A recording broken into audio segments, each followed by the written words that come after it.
My fiancé secretly invited his ex to our wedding, and I found out by accident. So I, 26F, am supposed to get married in 4 months to my fiancé, Daniel, 28M. We've been together for 5 years, engaged for almost one, and honestly, things have been good. We communicate well, rarely fight, and he's been my rock through a lot of tough times. I never doubted him until last week. We were at home, finalizing our wedding guest list. I was scrolling through the digital RSVP page to double-check who had responded. That's when I noticed a name that didn't belong there. Emily R. Now, Emily isn't just anyone. She's Daniel's ex, the one he dated for almost 3 years before me. He's always told me that they ended things mutually and haven't spoken since. I believed him, because, well, why wouldn't I? I tried to stay calm and asked him, "Hey, why is Emily on the guest list?" His face went pale instantly. He said something like, "Oh, that must have been a mistake. Maybe my mom added her by accident," which made zero sense because his mom doesn't even have access to the guest list. So I pressed a little more, and that's when he admitted he'd added her himself.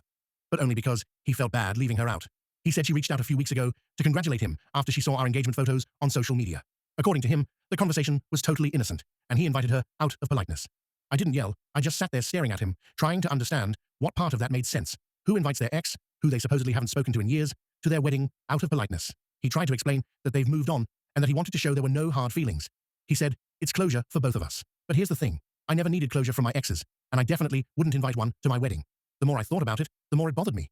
Why didn't he tell me she messaged him? Why keep it secret until I literally stumbled across her name? When I asked him that, he said he didn't want to make it weird, which to me sounds like he knew it was weird, but did it anyway. I told him that if he truly wanted closure, there are about 100 other ways to do it, and none of them involve her watching us exchange vows. He said he'd remove her from the list, and he did right there in front of me. But the damage was kind of done. For the past week, I've been replaying it over and over in my head. I don't think he cheated or anything, but the trust feels cracked. Every time I think about the fact that he had a whole conversation with her and hid it from me, my stomach turns. It's not just about the invitation. It's the secrecy. The small decision he made for both of us without asking how I'd feel about it. That's what stings. I talked to my maid of honor about it. She's been my best friend since college, and she didn't mince words. She said, "That's a massive boundary issue. It's not about jealousy, it's about respect." She also pointed out that Emily might have an agenda, because no ex just casually goes to a wedding like that. Daniel's been trying to make it up to me. He's apologized multiple times, cooked dinner every night this week, even wrote me a little note saying how much he loves me and how stupid that decision was. I know he's remorseful. I can see it.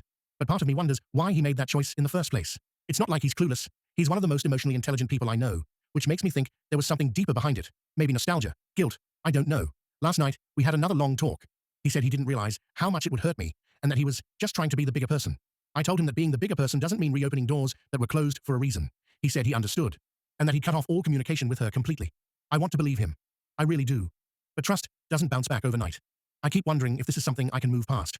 Or if this is one of those things that sticks in the back of your mind forever. We still love each other, and I don't want to throw away a 5-year relationship over something that might have just been thoughtless rather than malicious, but I also don't want to start a marriage second-guessing my partner's decisions. So yeah, that's where I'm at right now, stuck between forgiveness and doubt.